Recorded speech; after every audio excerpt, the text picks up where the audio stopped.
প্রিয় বন্ধুরা, তোমরা সবাই কেমন আছো? আশা করি তোমরা সবাই ভালো আছো। আমিও ভালো আছি। প্রিয় বন্ধুরা, আমি খুবই গরিব ঘরের মেয়ে। আমাদের সংসারে আমরা 4 বোন, 2 ভাই। আমার বাবা মা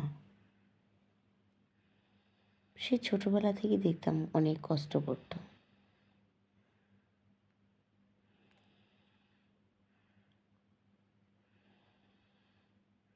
বাবা হঠাৎ করে একদিন বিয়ে করে নিয়ে উনি আমার ছোট মায়ের সাথে আলাদা থাকি। এখন রইলাম আমরা 4 ভাই বোন, 4 বোন 2 ভাই, 6 ভাই বোন আমরা। খুবই ছোট ছোট আমরা। কারো 5 বছর, কারো 7 বছর, কারো 8 বছর, কারো 3 বছর। তো মা তো মহিলা মানুষ ছিল, ওনার খুব কষ্ট হতো কীভাবে সংসার চালাবে। এভাবে আমার বাবা আলাদা হয়ে যাওয়ার পর মার সাথে তেমন আর কোনো কথাবার্তা নেই। সংসারের দায়িত্ব উঠায় না। আমাদের দেখভাল, খাবার দাবার, ভালো মন্দ, বাজার সদাই কোনোটাই দেন না। তো মা বেশ কিছুদিন চলার পর আর চলতে পারছিল না। এত খরচা কোথায় পাবে? তো আমাদেরকে সবাইকে নিয়ে চলে গেল নানু বাড়িতে। তো নানা বেশ কিছুদিন আমাদেরকে পালন পোষণ করতেছিল, কিন্তু নানাও আর পেরে উঠছিল না। এই করতে করতে শহরে কাজের জন্য চলে আসে মা। আমাদেরকে বাড়িতে রেখে আসছিল প্রথম অবস্থায়। তো সেখানে আমরা থাকতাম নানির কাছে।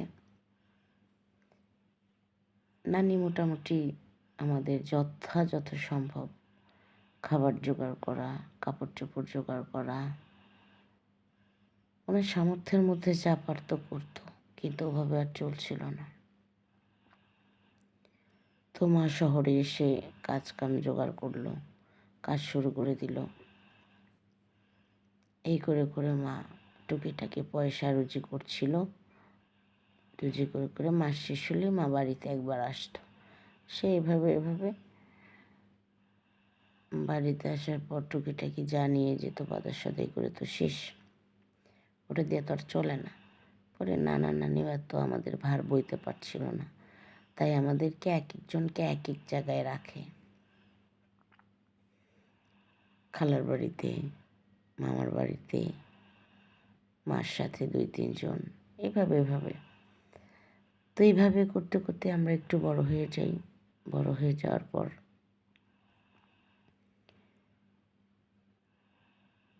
আমার বড় বোনের মা বিয়ে দিয়ে দেন খুব অল্প বয়সেই।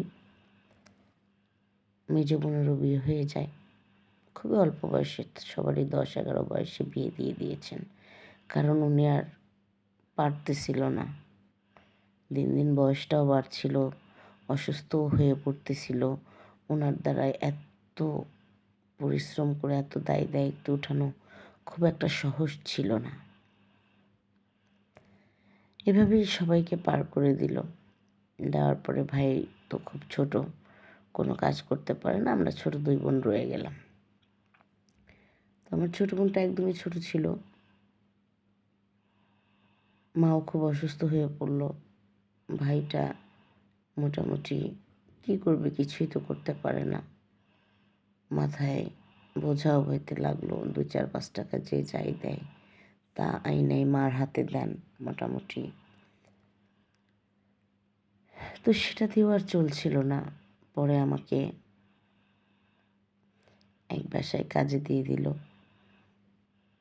আমি ওই বাসাতেই থাকি, বান্ধা রাখলো। মোটামুটি আমি সেখানে বেশ কিছুদিন ছিলাম। থাকার পরে ওখানে আমার একটা ম্যাডাম ছিল, যে যার আমি কাজ করতাম, বয়স্ক করে, উনি খুবই ভালো ছিল। আমি অনেক আদর করতাম, আমার মাকেও করতো। মোটামুটি আমার খাবার দাবার ওষুধপাতি যা যা লাগতো সব কিছু উনি খুব ভালোভাবে টেক কেয়ার করতেন। উনি খুবই ভালো মানুষ ছিলেন।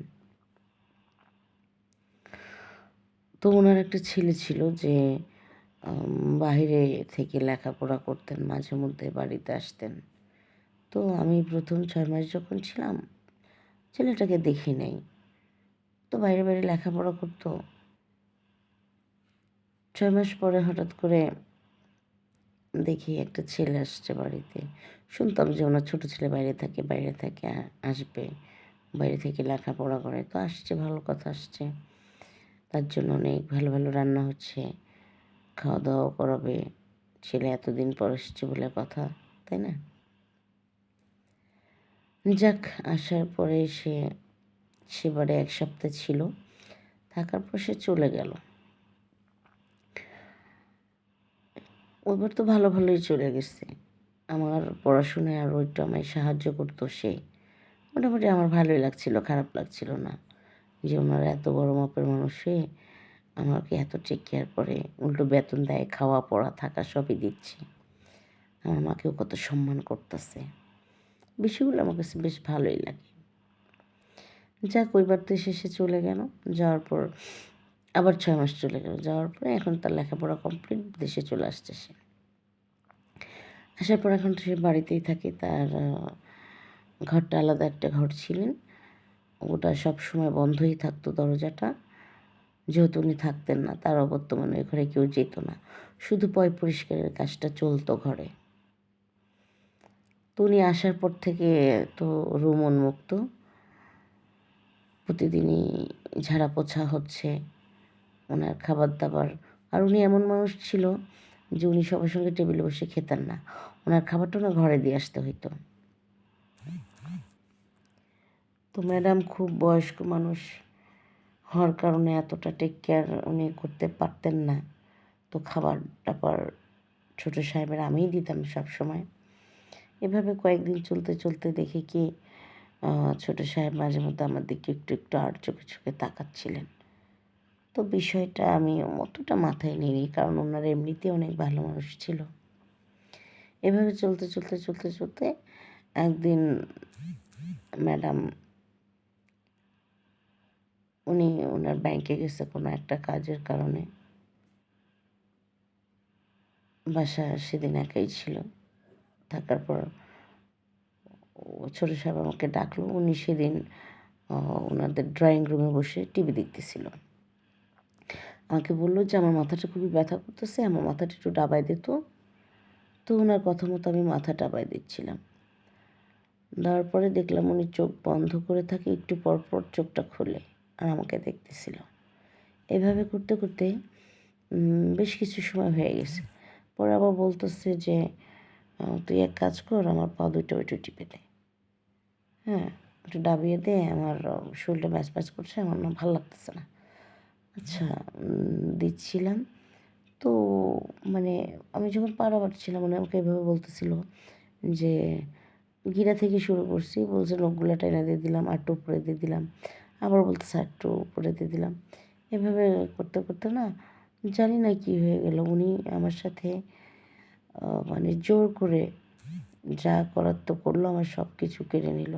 আমার বয়স তেমন একটা ছিল না, খুবই খুবই কম বয়স ছিল আমার, যার কারণে আমি মারাত্মকভাবে ক্ষতিগ্রস্ত হয়ে যাই। শারীরিক অবস্থানটা দিয়ে আপনারা তো বুঝতেই পারছেন আমার সাথে কী ঘটেছিল। তো তারপরে এটা নিয়ে অনেক কিছু হয়, অনেক কিছু হয়। হওয়ার পরে আমার মা যেহেতু গরিব ছিল, কোনো বিচার আচার পায়নি বা কোনো বিচারও হয়নি।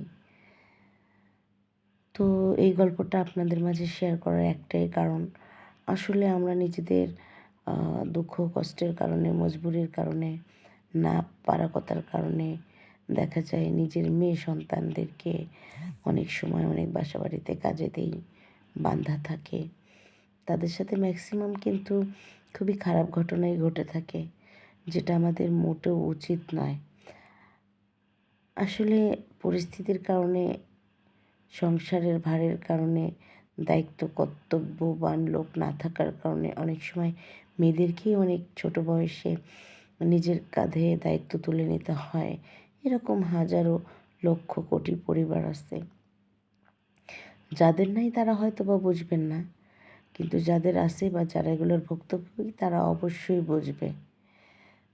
তো কাজ যদি করতেই হয় আমরা বাসায় থেকে পার্ট টাইম কাজ করতে পারি, সেক্ষেত্রেও টাকা উপার্জন করা সম্ভব। নিজের সুরক্ষার জন্য আসলে সেদিন তো আমি কিছু করতে পারিনি, তো আর যাতে কারোর সাথে না হয় এই জন্যই গল্পটা আপনাদের মাঝে তুলে ধরা। তো সবাই সবার জায়গায় ভালো থাকবেন, সুস্থ থাকবেন, সবার জন্য শুভকামনা। আজকে এই পর্যন্তই। আসসালামু আলাইকুম।